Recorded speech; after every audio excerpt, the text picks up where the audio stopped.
Halo Taruners, jam kerja udah selesai. Tapi obrolan kita baru mulai. Selamat datang di After Hours.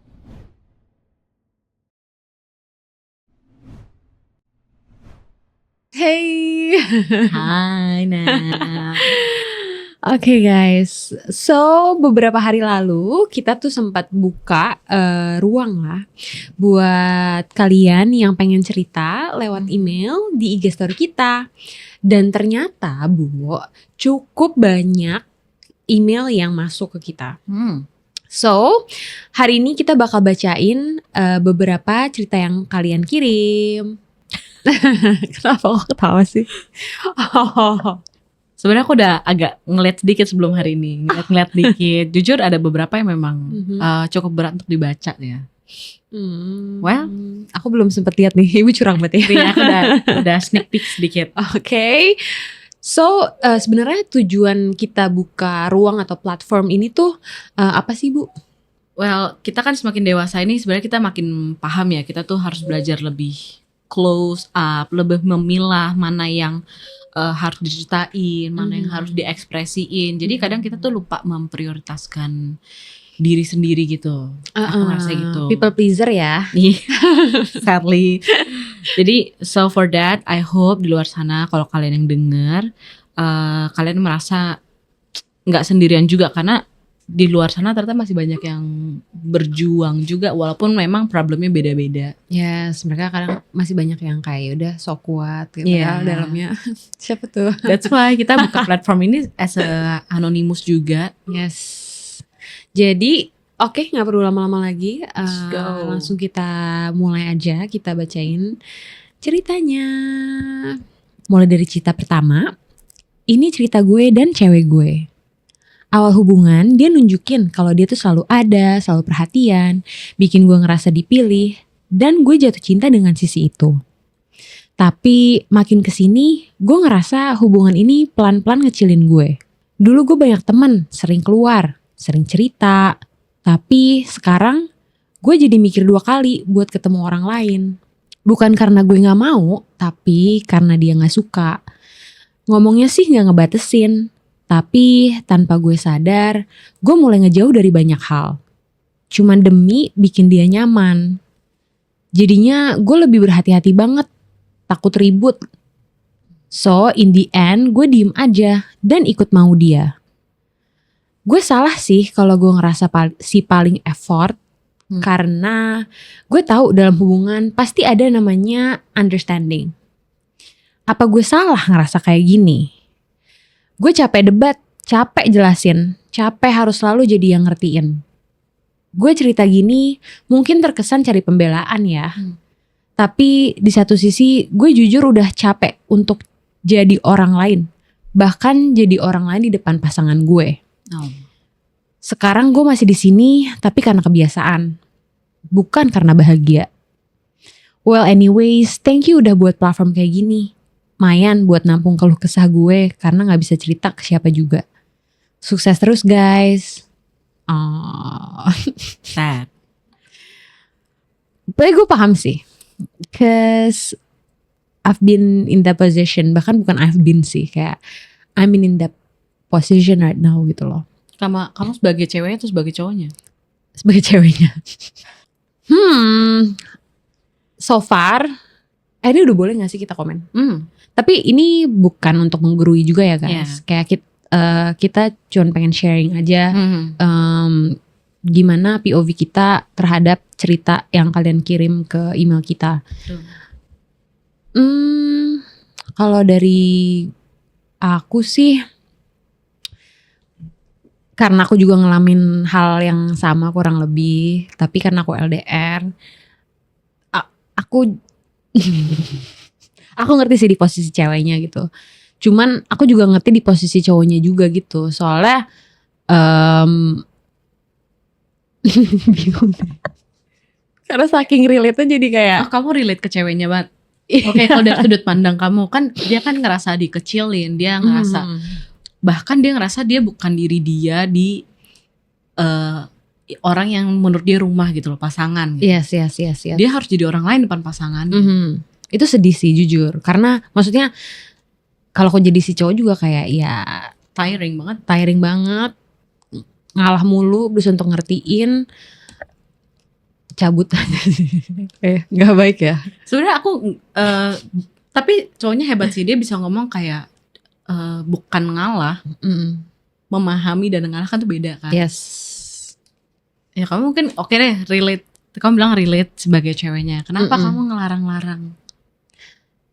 Sebenarnya kalau dari aku ya, aku gak pernah punya tujuan, purely gak pernah punya tujuan untuk melimitasi, ngelarang pasangan aku untuk menjalani kehidupannya. Cause it's his life dan kita juga belum menikah, kita masih pacaran. Jadi beda gitu ceritanya. Kalau misalnya udah menikah mungkin agak lebih strict ya, kan pasti ada peraturan yang kalian, rules yang kalian bikin masing-masing gitu. Kalau pacaran kan ya belum sehitam di atas putih itu gitu loh.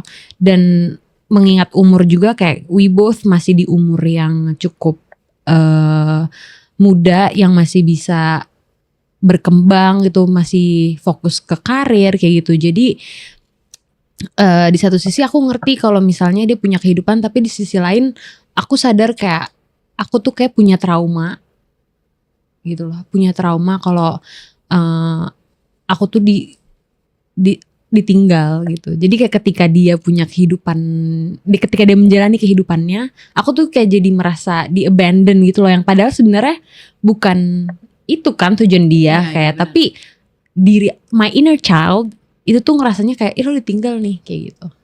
Yang padahal enggak gitu. Kayak dewasanya nih, nah dia dewasa tuh paham kayak udah it's his life gitu. Logiknya tuh jalan, tapi ya kan gak mungkin logik doang dong. Apalagi wanita kan kayak ada lebih sisi emosional lebih terasa ya gitu ya, dibanding cowok kan logik banget gitu.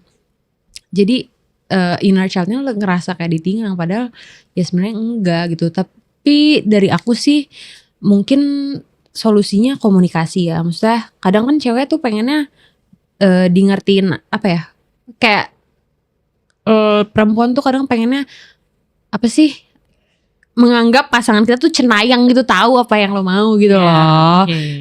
Jadi kalau di hubungan aku sih alhamdulillahnya dia komunikasinya bagus banget sih. Iya, my partner really encourage me to talk about my feelings, kayak bener-bener kayak apa yang kamu rasain udah kamu cerita gitu, jangan dipendam sendiri, kayak biar aku tuh ngerti, karena aku nggak tahu kalau kamu nggak ngomong. Iya, kalau kamu nggak ngomong aku nggak tahu, kayak kamu mending ngomong aja.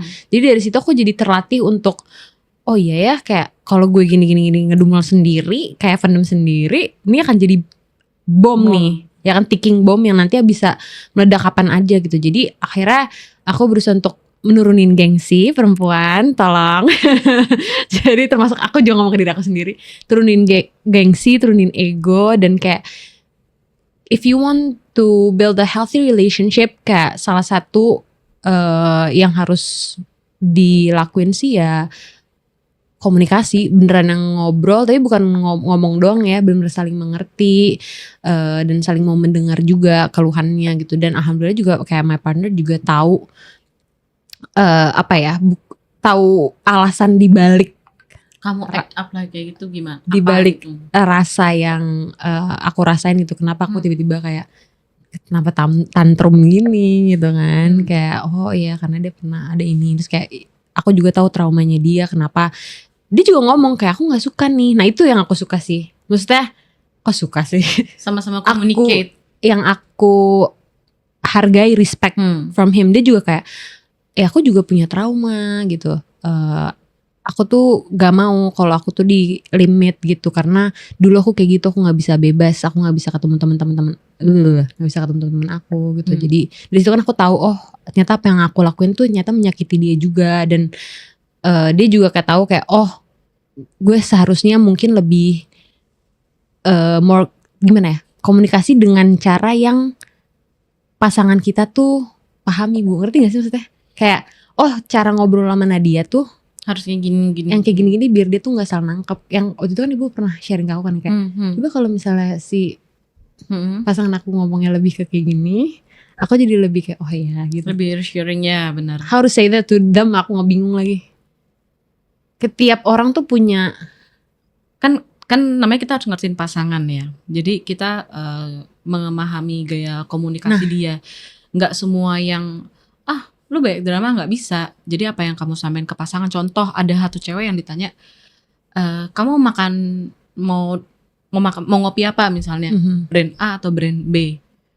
Terus ceweknya kebetulan yang people pleaser, dia kayak both is good gitu. A B oke. Nah cowoknya udah tahu nih ceweknya people pleaser.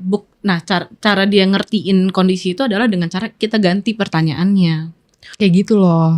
Jadi kayak oke, kita ada brand A, brand B.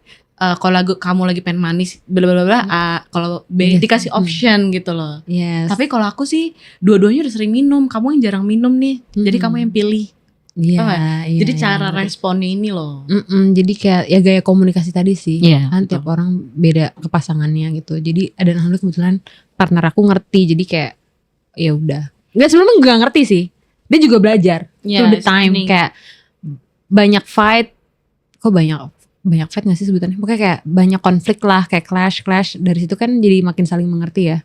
Nah dari situ juga belajar juga gitu. Ada willingness to learn about our partner. Nah dari situ juga lama-lama ya semakin tahu, karena ada keinginan untuk berubah demi kebaikan hubungannya gitu. Bukan kebaikan pasangan doang ya, harus kebaikan kita, dia, kebaikan mereka berdua ya masing-masing dan hubungannya gitu. Oke, kelamaan.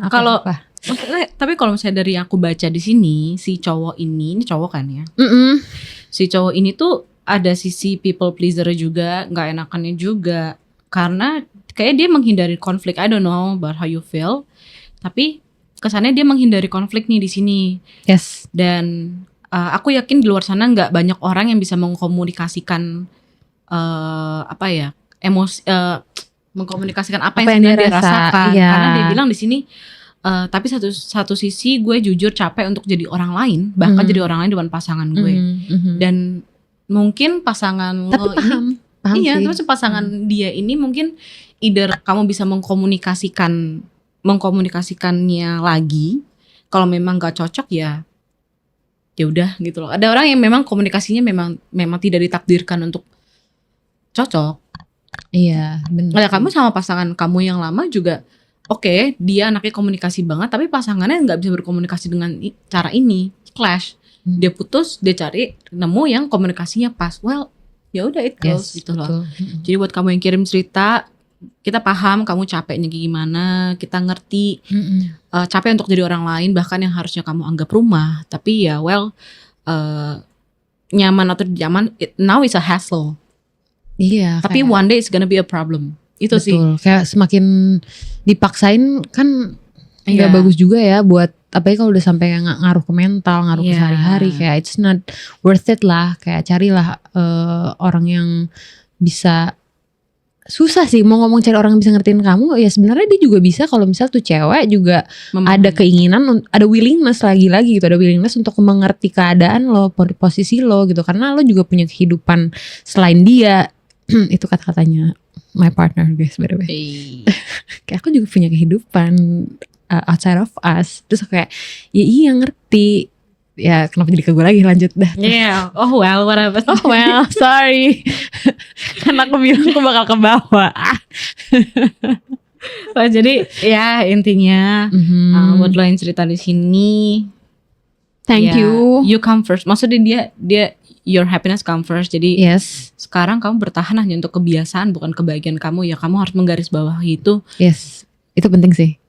Kalau nggak one day capek, it's gonna be a problem one day ya. Yes. It's a ticking bomb menurut aku. True. Dan it's not good kalau emang beneran emang udah dicoba-coba dan gak bisa. Dikomunikasin gak bisa juga gitu loh, kayak Mas ini ya udahlah. Oke, lanjut kita ke story yang kedua. Yes. Silakan Ibu. Story kedua. Hai, sebut aja gue Radit. Gue lahir dari keluarga yang cukup. Gue bisa kuliah, punya mobil sendiri, dan sangat berkecupkan lah. Gue gak pernah dituntut untuk jadi apa-apa. Yang penting gue bisa bertanggung jawab sama diri sendiri aja. Cerita gue dimulai dari sejak gue punya pasangan. Well, dia gak pernah nuntut apapun dari gue. Kita berjuang bareng-bareng dari zaman kuliah dan sekarang kerja. Kerjaan kita berdua juga not bad. Nothing is wrong to be honest. Sampai suatu hari gue ngerasa down banget. Kenapa tuh? Hati gue sesek banget dan ngerasa gak layak dapetin dia. Oke. Sampai akhirnya gue sadar, rasa sesek itu bukan datang karena dia kurang baik buat gue. Tapi karena jauh dalam diri gue selalu ngerasa gue gak akan pernah cukup buat siapapun. Lucu ya, dari luar gue kelihatan aman, keluarga cukup, pendidikan aman, kerjaan oke, pasangan juga selalu ada. Tapi ternyata ada bagian dari diri gue yang capek banget. Capek pura-pura kuat. Gue mulai overthinking hal-hal kecil. Kalau dia lagi diem dikit, gue mikir, dia mulai ilfeel gak ya sama gue? Kalau dia cerita tentang orang lain yang lebih sukses, mungkin gak ya dia pantas dapat yang lebih baik? Bahkan waktu dia bangga sama gue pun, gue susah percaya. Dan makin lama gue sadar ini bukan soal dia. Ini soal luka lama yang ternyata belum pernah benar-benar sembuh. Dari kecil gue selalu hidup di lingkungan yang bikin gue ngerasa nilai diri itu harus dibuktiin. Walaupun keluarga gue gak keras, tapi entah kenapa gue tumbuh jadi orang yang selalu takut gagal. Takut ngecewain, takut dianggap biasa aja, takut ditinggal ketika gue udah gak berguna. Jadi pas ada seseorang yang benar-benar sayang sama gue tanpa syarat, otak gue malah nolak itu. Karena buat gue, cinta selalu terasa kayak sesuatu yang harus dipantesin. Makanya tiap dia baik, gue malah makin takut kehilangan. Tiap dia tulus, gue malah makin ngerasa bersalah. Kayak ada suara di kepala gue yang terus bilang, kalau dia tahu isi kepala yang sebenarnya, dia juga bakal pergi. Dan yang paling capek adalah, gue berantem sama diri sendiri, tiap hari, sambil pura-pura semuanya baik-baik aja. Gue senyum, gue kerja, gue bercanda, tapi tiap malam kepala gue ribut sendiri. Sampai di satu titik gue sadar, gue gak bisa terus hidup dengan trauma atau luka lama. Dan mungkin proses yang paling susah bukan tentang belajar dicintai orang lain, tapi belajar percaya kalau gue juga layak dicintai. Bahkan saat gue lagi gak sempurna. Well, gak mudah, tapi gue berharap kalian yang bisa denger ini bisa mikir, I'll get through this sooner or later. Thank you guys. Well, keren sih ada orang yang bisa aware dengan kondisi dia. Yes. Ya, Dia aware dengan, karena jarang banget. Iya, dia bisa aware dengan traumanya, tapi dia kayaknya masih mencari gak sih? Kayak dia ngerasa keluarga gue gak keras kok, keluarga gue gak pernah nuntut apa-apa. Denial ya? Well, aku gak tahu ya apa yang si Radit ini rasakan ya. Apakah dia denial atau memang dia gak tahu ya. Menurut aku dia kayak he's too insecure. Dia terlalu insecure dengan dirinya. Insecure itu ditumbuhkan atau tumbuh sendiri sih? Maksudnya ditempa oleh orang lain atau memang ada bibit insecure sebenarnya? Ditempa. Kayak ada event tertentu yang membuat dia akhirnya jadi punya insecurity itu. Kayak it's trauma sih. Ya mungkin ada satu momen hidup dia yang iya, yang bikin dia jadi kayak merasa harus selalu achieve something, to get known, to get loved.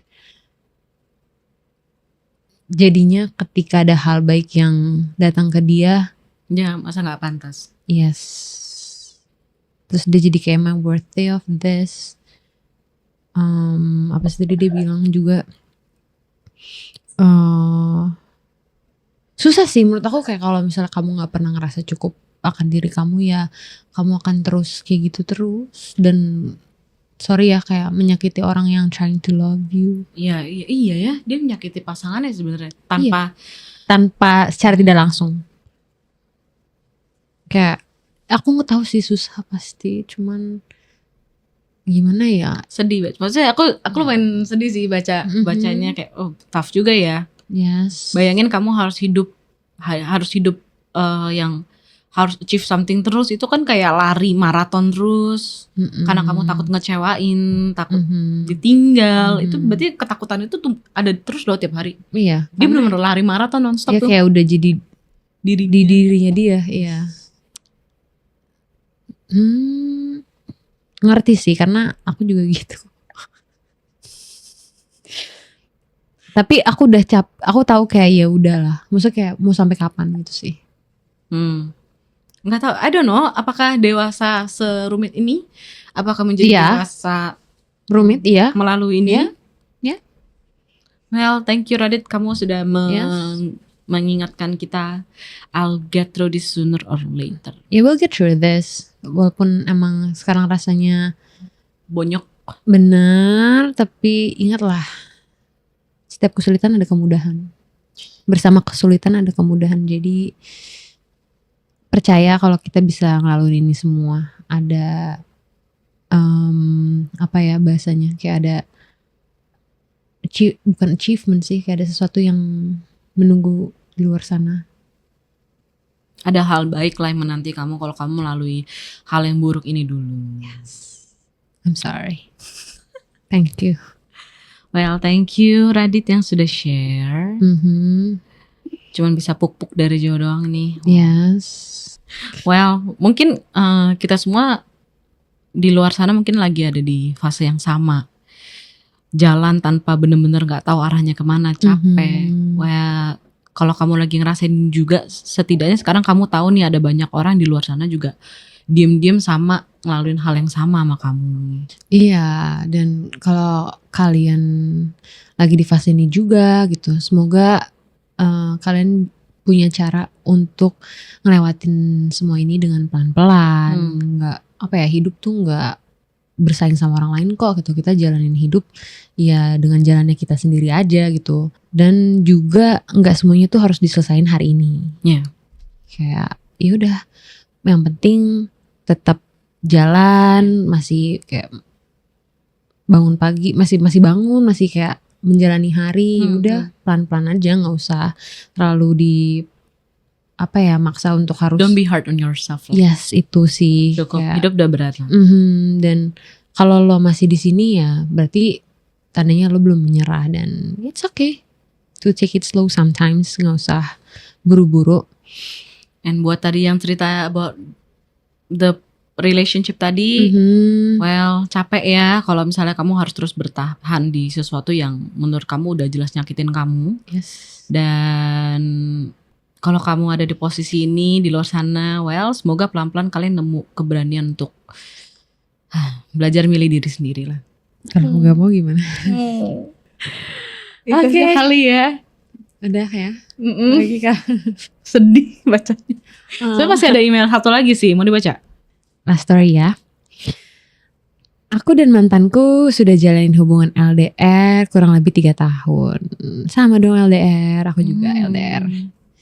Dia nemenin perjalanan dari masa kuliah dan cari kerja. Pertemuan hanya setahun sekali, tapi dalam sekali pertemuan itu berlangsung lama, kurang lebih 1 bulanan. Selama 3 tahun, si cewek ini selalu mothering pasangannya. Dan si cewek juga minta si cowok jangan pernah ninggalin. Si cewek menerima si cowok yang dikit-dikit silent treatment, gak peduli, sampai si cewek selama pacaran terbiasa sendiri. Berbanding terbalik dengan perlakuan si cewek ini. Di tengah perjalanan, si cowok menyerah dalam proses si cewek mencari pekerjaan dengan alasan gak berkembang. Si cowok ngerasa kalau sama si cewek ini ya gitu aja, stuck, gak berkembang gitu loh. Setelah menghilang tanpa alasan yang jelas, tanpa kata putus, tanpa aba-aba, bisa dibilang ya digantung 2 bulan lah lamanya. Si cowok ini datang lagi untuk memperbaiki apa yang jadi alasan si cowok itu pada saat itu ninggalin si cewek. Dengan mudahnya tanpa mikir perasaan si cewek ini udah sehancur apa, dengan bertahan tanpa kabar dan tanpa kata putus. Walaupun perasaan si cewek udah pudar, seiring berjalannya waktu, si cewek masih mau coba perbaiki hubungan ini dan berusaha nerima si cowok lagi. Tapi makin dipaksa sama si cowok, perasaan si cewek ini jadi hilang. Atau mungkin denial. Dan dalam proses itu si cewek bertemu sama orang baru, sebutlah B. Si B ini bisa rampas hati si cewek dan benar-benar bisa lepas dari si cowok itu. Bertemu dengan B juga bikin si cewek ini gak kepikiran untuk komunikasi sama cowok yang lama lagi. Dan si cowok gak pernah nyangka kalau hubungannya itu selesai karena si cowok selalu tahu kalau si cewek ini selalu nerima dia dan perlakuannya.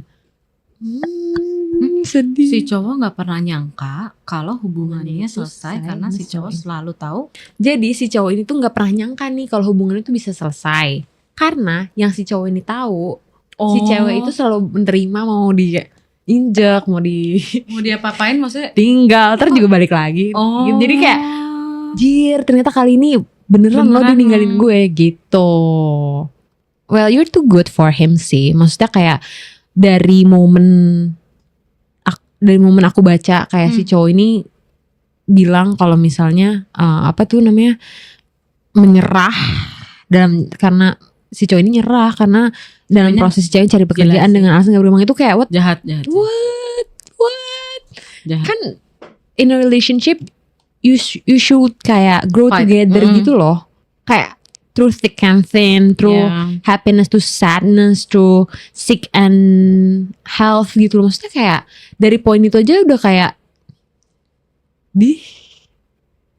tapi ceweknya awalnya masih mau nerima. Tapi paham sih, maksudnya kayak when we're in a relationship, maksudnya ketika kita dalam hubungan itu kita pasti tolol gitu loh. Sorry kasar. Iya, tapi aku juga ngeliat aku jadi ceweknya, aku tuh lebih yang ngerasa nyalahin diri. Bukan iya ya gitu. Enggak, terlalu takut untuk memulai something new.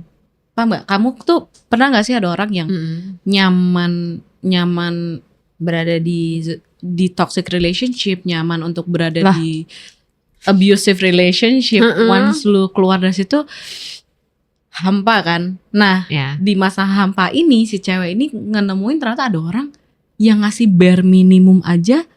Ini cerita dia juga sih. Makanya kayak ini kok semuanya gue. Jujur iya. Jadi kayak nih cewek, kamu bayangin ya, nih orang takut keluar dari relationship yang sama karena dia udah nyaman. Dia mungkin nggak tahu ya, mungkin cowoknya ngerasa kayak treatnya bagus atau gimana, gue ngerti. Terus takut putus, nanti kalau putus gue emang gimana? Kalau putus aku kamar siapa? Nah hilang nih cowok, nggak ada kabar. Di tengah-tengah hampa bertanya-tanya, ini ada cowok yang lebih baik yang treat dia better. Ternyata si cewek baru tuh kayak, oh ternyata ini rasanya disuapin, ini rasanya disayang. Selama ini aku tidak disayang. Lebih yang kayak gitu sih, ya gak sih? Jadi begitu dapat bare minimum dikit dia langsung agak terbang gitu. Tapi bener-bener apa yang barusan dijelasin sama ibu tuh 90% accurate lah. Maksudnya beneran apa ya? Karena udah terbiasa disakitin, jadi ketika dapat sesuatu hal yang too good to be true jadinya. Iya, ngeliatnya tuh jadi too good to be true gitu. Kayak yang bisa disakitin tuh kayak ketika dapat sesuatu yang baik tuh jadi kayak anomali gitu. Kayak ibaratnya ada pesawat nih, kalian di pesawat, kalian pilot nih, terus habis itu tiba-tiba ada nih sesuatu yang baik yang datang, terus itu jadi kayak di radar tuh kebaca kayak apaan nih gitu, kayak anomali gitu loh. Kayak suatu hal yang karena nggak biasa gitu, karena terlalu sering disakitin. Jadi ya kayak gitu. Tapi kalau ada orang yang menganggap anomali, tapi ada orang yang melihatnya gini, dia biasa di toxic relationship, abusive, once dia keluar dari itu, di treat baik, dia ngerasa itu punishment buat dia. Aneh ya? Ada loh yang kayak gitu. Jadi kalau one day ini cowok bawain bunga, misalnya contoh buat ceweknya, dia ngerasa oke, dia buat salah apa atau gue buat salah apa. Ada yang sampai se-ekstrim itu loh di treat sama pacarnya. Dan rata-rata orang yang kamu tahu ini gak sih istilah, ada satu film tuh ada penculik nyulik aku tahu anak kecil ditaruh Stockholm Syndrome. Iya ya, dia jadi suka sama yang nyakiti dia bukan. Jadi dia dari kecil sampai gede dia dikurung satu ruangan, dipukulin, dihajar abis-abisan, tapi abis itu disayang, diobatin, dikasih perhatian, disuapin. Besoknya diperkosa lagi, dipukul lagi sampai dia remaja. Once dia remaja, dibawalah keluar. Apa yang terjadi sama ceweknya? Dia gak berani kabur. Padahal dia tahu di saat di circle itu dia bakal disakitin, dia bakal dipukulin lagi, dia bakal akan dilakukan hal yang sama lagi. Tapi once dia punya chance untuk escape that, Dia diem, dia nggak berkutik. Karena dia udah terbiasa. Karena dia ngerasa gue kalau nggak sama master gue gimana? Bayangin loh, Itu bukan Stockholm Syndrome. Stockholm Syndrome kan kamu jadi suka sama orang. Oh, tapi ini gak suka. Dia enggak, Lebih dia ke merasa kayak as a master gitu loh, as a iya, shelter iya. yang ya walaupun menyakitkan gitu. Ya, aku nggak ngikutin sih endingnya apa, cuman dari situ kan kita lihat ya ternyata in relationship juga bisa begitu. Tinggal Yes. courage-nya aja, dan kebetulan cewek ini tuh punya courage untuk itu. Iya sih benar. Walaupun ini cowok red flag banget sih. Iya kayak yang tadi yang cerita yang pertama itu bedanya cowoknya nggak punya courage. Kalau itu healthy relationship nggak sih yang pertama tadi? Enggak juga, toxic. Oh iya ya, dilarang ya. Dia belum punya courage untuk ngomong aja. Iya. Kalau yang ini dia udah punya courage untuk akhirnya keluar dari relationship itu. Enggak dong.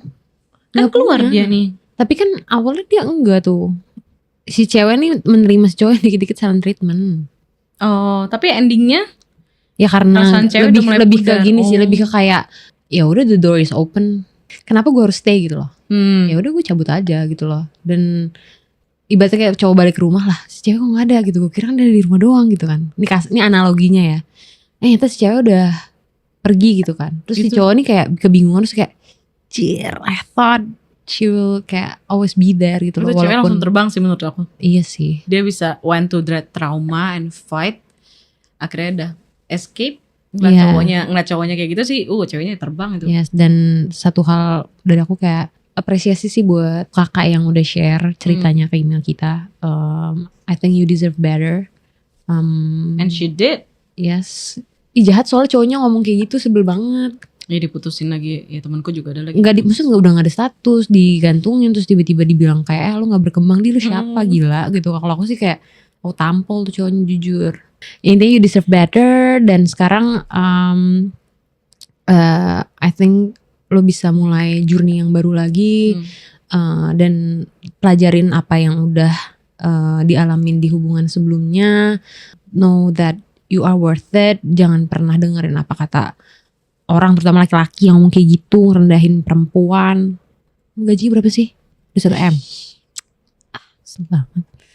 Terus kalau dari ibu gimana? Aku nih versi marah-marahnya, ibu kayak harus dari versi yang lebih thoughtful.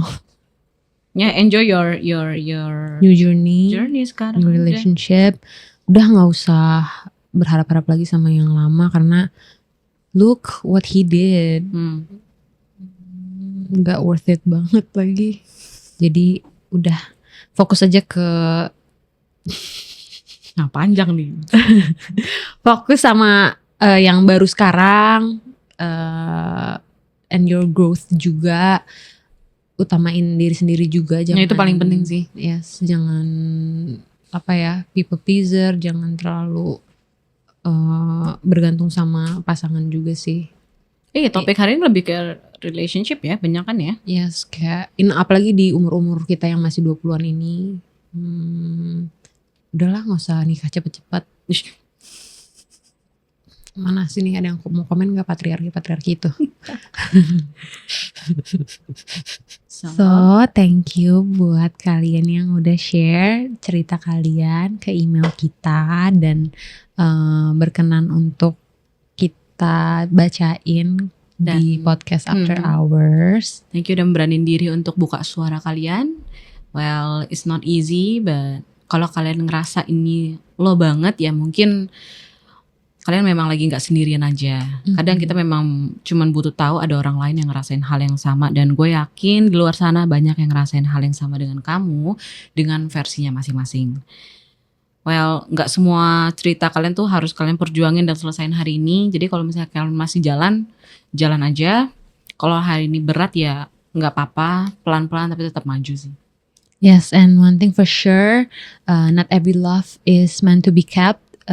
Some of it teaches you how to slowly disappear, how you start shrinking yourself, doubting yourself, feeling like you have to earn a point or a place just to be loved gitu. Dan kalau kalian pernah ngerasain kayak gitu, just know kalau itu bukan karena kalian kurang, it's because you stayed somewhere that kept taking from you. So After Hours ini bukan cuma tempat buat cerita cinta, tapi juga buat tempat kalian bisa jujur that sometimes love hurts, not because it's deep, but because it's wrong. Take care of your heart. Yep. So see you. Bye.